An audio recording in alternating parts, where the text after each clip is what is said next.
NDC, ADC, ndị n'ọchị ndị n'akwa, ndị n'ọchị ndị n'akwa, ndị n'ọchị ndị n'akwa. Ekele m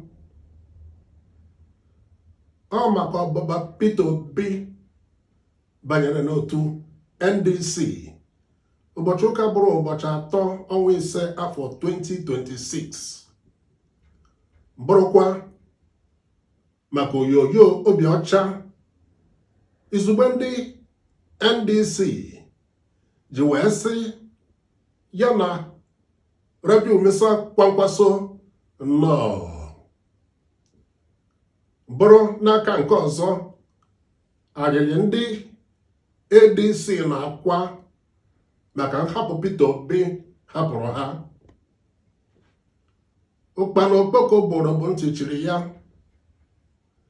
ka ahụtacha ka mgbọ ji tọọ onwe enwe n'isi.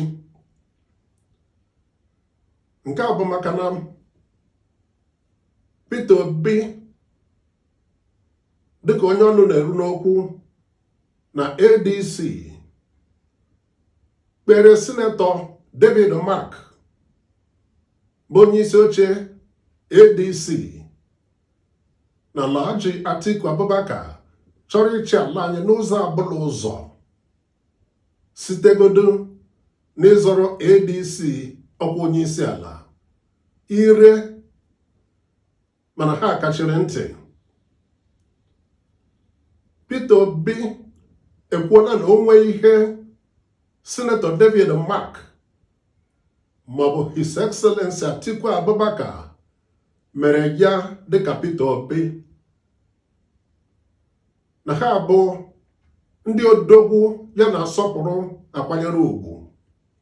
Peter Obi agọlara ADC ọfụma mma na ya gazie, mana ndị ADC bụ nkatọ ka ha katọrọ ọpụpụ Peter Obi si n'otu ha pụọ. Ndị dịka Atiku Abubakar nakwa Bolaji Abdullahi.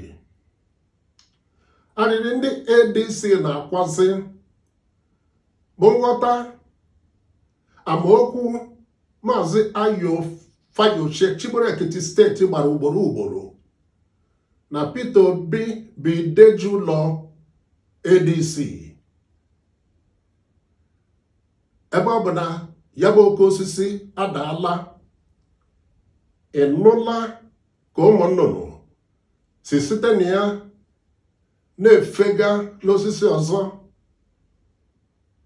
nke bụ n'igwurube ụmụ mmadụ na-abanyezi otu NDC,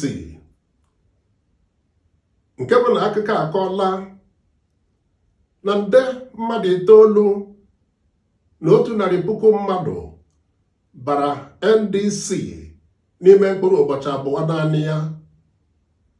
Maka onye? Maka Peter Obi. Ahụrụ ugo ṅụrịala ugo na anaghị ahụ ugo daa. Ọ nọbụrụ maka ya ka izugbe ndị NDC jiri mmụọ obi ọcha oyoyo wee sị Peter Obi nnọọ. Abụ m Chukwuma Ogbonna, onye nke m. Ozi ụgọ masịrị gị ka ọ na ọ masịghị gị, mee ka mata n'ohere like maọbụ comment, ma biko zigara ndị ọzọ ozi ụgọ a.